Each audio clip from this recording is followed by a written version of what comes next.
আধুনিক পরিকাঠামোর আওতায় আনতে জোলাইবাড়ি বিধানসভার অন্তর্গত বাইখোরা পুলিশ স্টেশনের নতুন ভবন নির্মাণের জন্য 60,84,00,000 অর্থ মঞ্জুর করেছেন মন্ত্রী শুক্লাচরণ নোয়াতিয়া। জোলাইবাড়ি বিধানসভার অন্তর্গত বাইখোরা এলাকার আইনশৃঙ্খলা ব্যবস্থাকে আরও শক্তিশালী ও আধুনিক পরিকাঠামোর আওতায় আনতে বাইখোরা পুলিশ স্টেশনের নতুন ভবন নির্মাণের জন্য 60,84,00,000 অর্থ মঞ্জুর করা হয়েছে।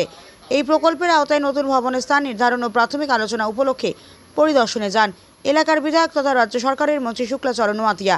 উপস্থিত ছিলেন পঞ্চায়েত সমিতির চেয়ারম্যান তাপস দত্ত, মহকুমা পুলিশ আধিকারিক বাপ্পি দেব বর্মা, বাইখোরা থানার ওসি বিষ্ণুচন্দ্র দাস, পূর্ত দপ্তরের আধিকারিকগণ এবং পরিদর্শন শেষে মন্ত্রী শুক্লাচরণ নোয়াতিয়া সংবাদ মাধ্যমকে জানান, প্রয়োজনীয় প্রশাসনিক প্রক্রিয়া সম্পন্ন করে খুব তাড়াতাড়ি নতুন পুলিশ স্টেশনের নির্মাণ কাজ শুরু হবে। তিনি আরও জানান যে আধুনিক ও আদর্শ বিধানসভা গড়ে তোলার লক্ষ্যে সরকারের উন্নয়নমূলক কর্মকাণ্ড ধারাবাহিকভাবে এগিয়ে চলেছে। আগামী দিনে এই অগ্রযাত্রা অব্যাহত থাকবে। এই নতুন ভবন নির্মিত হলে আইনশৃঙ্খলা রক্ষা ও জনসেবার মান আরও উন্নত হবে বলে আশা প্রকাশ করেন সংশ্লিষ্ট মহল।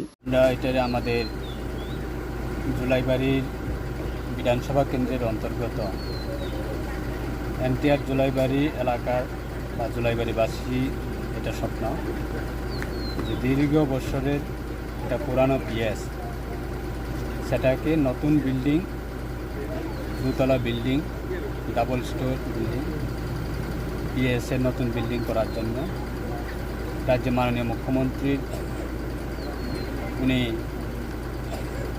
স্যাংশন দিয়েছিলেন প্রায় 60,84,00,000 টাকা, এবং গত অর্থ বছরে সেটা আমরা স্যাংশন পেয়েছি।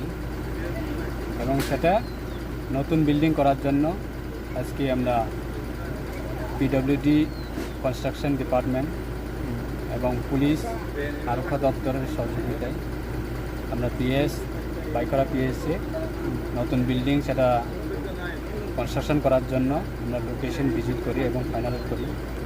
সেখানে গিয়ে আমরা আমাদের পঞ্চায়েত সমিতির চেয়ারম্যান তাপস দত্ত মহোদয় এবং এলাকা বিশিষ্ট আমাদের সমাজসেবক মনীন্দ্র বিশ্বাস, বাইখোরা পিএসের ওসি সাহেব এবং শান্তিবাজার এসডিপিও সাহেব, পিডব্লিউডি এসডি সাহেব, অন্যান্য নেতৃত্বের উপস্থিতিতে আমরা সেখানে আলোচনা করেছি এবং খুব সুন্দরভাবে যাতে সময়ের মধ্যে যাতে সম্পন্ন করা যায় এবং লোকেশনও যাতে ন্যাশনাল হাইওয়ে সেই রাস্তা যাতে সুবিধা হয় তার ক্ষেত্রে সেটা আমরা আলোচনার মাধ্যমে